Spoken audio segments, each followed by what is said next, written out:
What's good, family? It's your boy Kat, and this is my 2025 gear setup.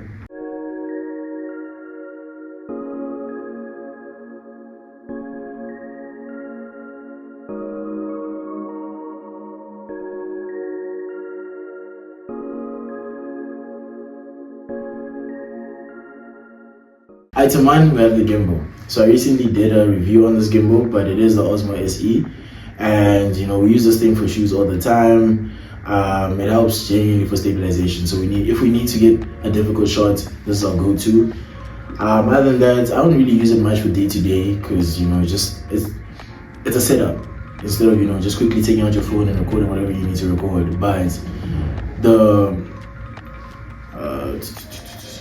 the resourcefulness of this thing is actually quite high, and it is something that it is on the heftier side price-wise, but once you have it, it genuinely does make your life a lot easier. My biggest downside with this, and I think it's the same with all gimbals, is just they use data to work, and sometimes a nigga like me use Wi-Fi all the time, so I don't have data. So that's my biggest thing about it. But the stabilization of the tracking is quite decent. So for example, if I'm on a business shoot and I need to get like 4-space shots because we are in the sports niche, then it actually works for majority of the time. We are eventually looking to get the 6 or any other gimbal higher than that, and then obviously eventually like drones and stuff. But for now, what we do, this thing works perfectly fine. And yeah, item number 2, tripods. So I actually have 2. One is actually holding my camera right now, but this is the smaller one.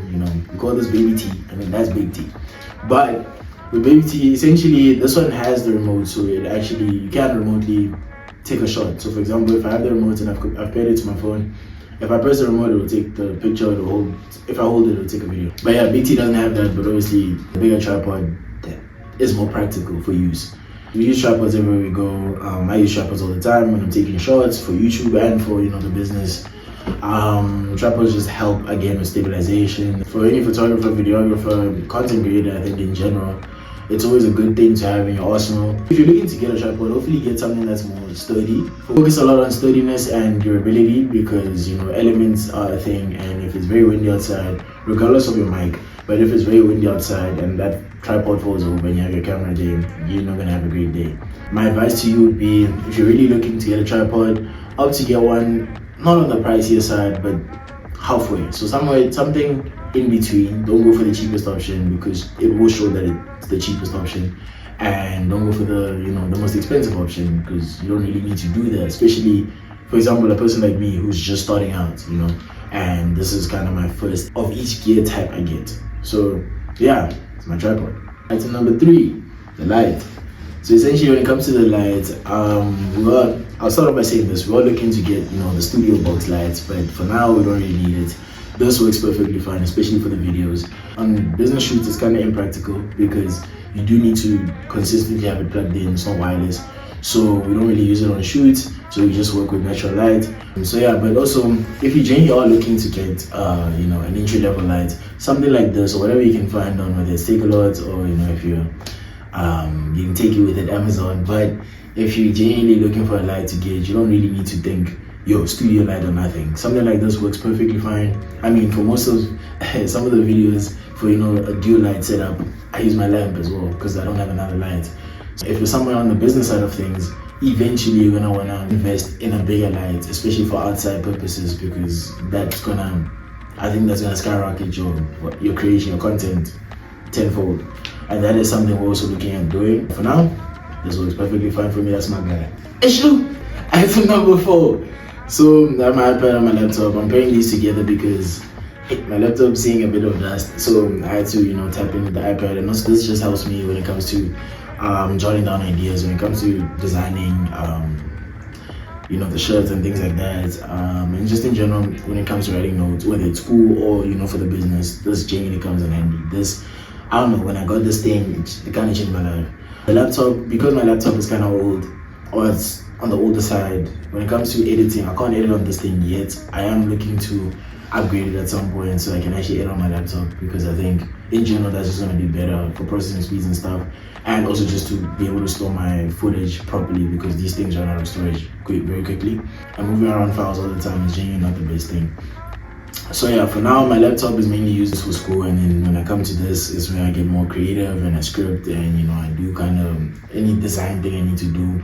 I use my iPad. Also I use my phone. It's what I'm recording with. My phone is mainly the device I use to record. So I'll record from my phone and then move the files to my iPad to get edited, and then when I'm done I'll delete them from both devices after I store them here. So I'll move them to my laptop and then I'll delete them here. Without these three, this would not be happening. I won't lie to you. But yeah, on to the next. The next thing I got are these headphones. Just normal headphones. They're not like the Apple ones or anything. They're just normal headphones. But I genuinely can't edit without these things. Outside noises affect the audio quality you hear. So sometimes you won't pick up on little background noises and stuff because they're being masked by the background noise in like your environment. So having these things on genuinely helps when it comes to editing and really making sure that your audio comes out crisp. You can hear any weird echoes, any weird muffling sounds to the noises. So yeah, these things, and aside from that, just pure music. Like this is just something I use all the time for music. Whether I'm going to campus, when I'm coming back, I'm just always listening to music.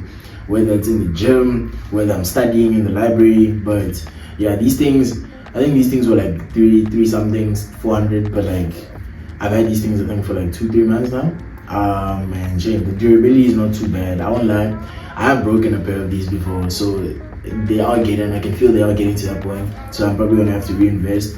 But these things go a long way. Eventually obviously I will tap into your JBLs and stuff, but for now I don't really need to splurge like that. I can move my money to something else. These things just do the job for me. But yeah, headphones, bro. These things, I'm trying to tell you, these things will take you forward. So yeah, these things genuinely just get the job done for me. Item number 6, I think. Yes, item number 6, my camera. This is my baby. I take it everywhere I go. Well, everywhere it's necessary to be, treat like royalty. And yeah, I think this is my most expensive purchase by far. For any videographer, photographer coming in, I will say you don't need a camera. You don't. Your phone just works perfectly fine. I won't lie, because we still shoot most of our videos via our phones, because my camera is mainly for photography. It's not really for videography. If you genuinely can get a camera, aside from, and I've noticed this very much with the business, when you have a camera, you kind of just look more professional, look more serious, and people take you more serious than coming out with a phone. Because not a lot of people will get that. It's not necessarily about the equipment. It's about the person. And your skill level. But again, if I see you coming out of the phone that I have the equivalent in my pocket, and you're asking me to pay you 5,000, I ain't doing it, unless maybe I've seen some shit on your pages that I'm like, okay, now face. But like it's gonna be a chat for me to be coughing out 5K. You don't need to start with it, but at some point you gotta invest in something, even if it's secondhand. This is secondhand. This is a Canon EOS 60D. So yeah, shame. I really do love my camera. I am obviously hoping to get to a point where I can get another camera, better camera.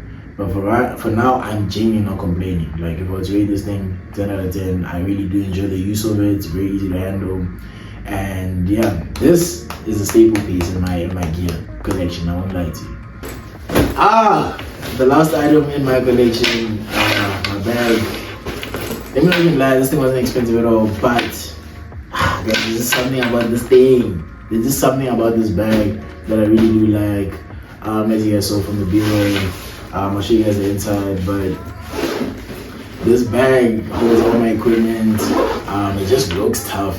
But yeah, this is kind of how it looks like on the inside. It has these different compartments, and again, I made these myself, so you can change I made these myself, so you can change the compartments. Like you can easily like remove this, maybe put it down here or whatever it may be. And then it has, I use these mainly for my SD cards and things like that. But bro, this bag I think might be my favorite. No, I'm lying, the camera is, but this might. He's up there, number 3.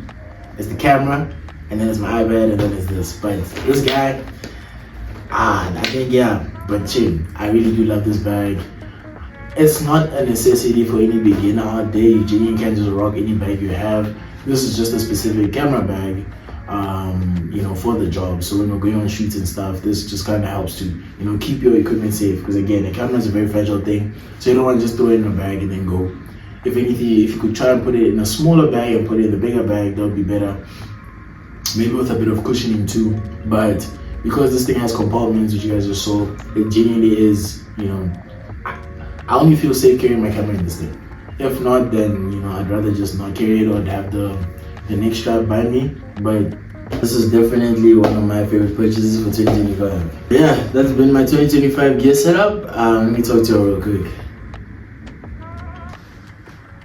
And yeah, that's pretty much it, guys. Let me know down below what your setups are for 2025. And other than that, Arakal and Since Ratana has been your boy Cat. Love.